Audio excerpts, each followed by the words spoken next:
এই হচ্ছে আমাদের সৈকত, আমার বন্ধু। এই মাঠেই হচ্ছে আমরা সব একসাথে দৌড়াই। তো এর গতকাল ডাব্লিউপির ইন্টারভিউ ছিল।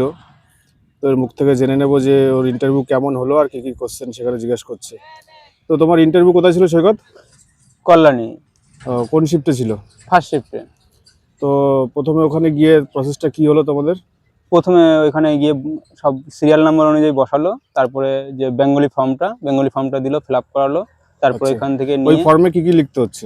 ফর্মে লিখতে হচ্ছে এই অ্যাপ্লিকেশন আইডি নাম্বার এবং বাংলা অক্ষরে, আচ্ছা বাংলা অক্ষরে লিখে তারপরে বাংলায় অক্ষরে নাম, সমস্ত কিছু বাংলাতে ফিল আপ করতে হচ্ছে এখানে। আচ্ছা আচ্ছা নিজের হবি, প্রিয় খেলা, সমস্ত কিছু লিখে ওটা জমা দিলে তারপরে ডকুমেন্টস ভেরিফিকেশন হচ্ছে।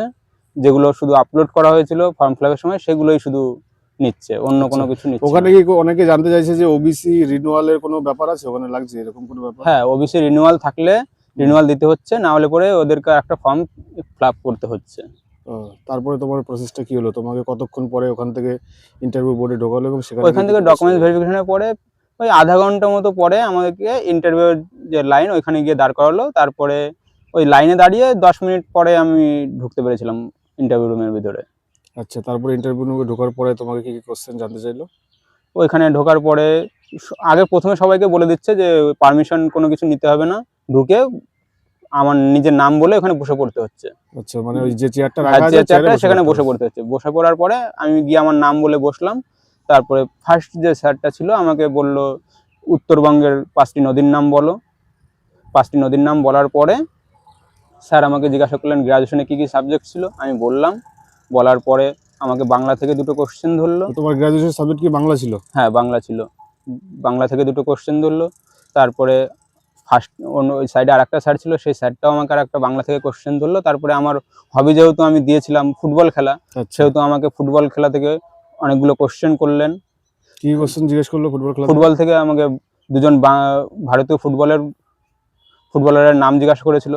হুম, তারপরে আমাকে জিজ্ঞাসা করা হলো যে ফুটবলের মাঠের যে লেন্থ এবং ব্রেথ এটা কত, সেটা আমাকে বলা হলো। এবং আমি যখন বললাম তারপরে স্যার আমাকে কনফিউশন করার জন্য বা সঠিক বলছি কিনা সেটা জানার জন্য স্যার আমাকে প্রায় বারবার তোমাকে বারবার আমাকে এটা নিয়ে বলছিল। হুম, তারপরে যে ম্যাম ছিলেন, ম্যাম আমাকে জিজ্ঞাসা করলো ফুটবলের যে বার পোস্টের উচ্চতা কত এবং যে ডি বক্স থাকে সেই হুম। ডি বক্সের দূরত্ব কত থাকে। এটা নিয়ে আমাকে প্রায় 3 মিনিট 3.5 মিনিট আমাকে রেখেছিল। তারপরে স্যার আমাকে বললেন এসো, আমি ধন্যবাদ জানিয়ে চলে আসলাম। বাহ! এখনো যাদের ইন্টারভিউ হয়নি তাদের উদ্দেশ্যে তুমি কি বলবে? তাদের উদ্দেশ্যে আমি একটাই বলবো, কোন কোন দিকগুলো তারা একটু দেখে যাবে? যা তাদের যে প্রিয় খেলা বা হবি যেটা দিচ্ছে সেটা হুম, তারা খুব ভালো করে যেন জেনে যায়, এবং তাদের যে গ্রাজুয়েশন বা এইচএস যে তাদের যে সাবজেক্টগুলো ছিল সেই সাবজেক্টগুলো যেন খুব ভালো করে দেখে যায়, এবং আমাদের ভারতীয় যে ম্যাপ এবং পশ্চিমবঙ্গের যে ম্যাপ আছে ম্যাপটা যেন খুব ভালো করে খেয়াল করে যায়, কারণ হুম। ম্যাপ থেকে সবাইকেই কোশ্চেন করছে। আচ্ছা আচ্ছা, অসংখ্য ধন্যবাদ সৈকত, এই আমাদের সাথে এই তোমার ইন্টারভিউ এক্সপিরিয়েন্স শেয়ার করার জন্য। আশা করি তোমার এটাই যেন শেষ ইন্টারভিউ হয়, তোমার স্বপ্ন পূরণ হোক এই আশা রাখছি। ধন্যবাদ। ধন্যবাদ।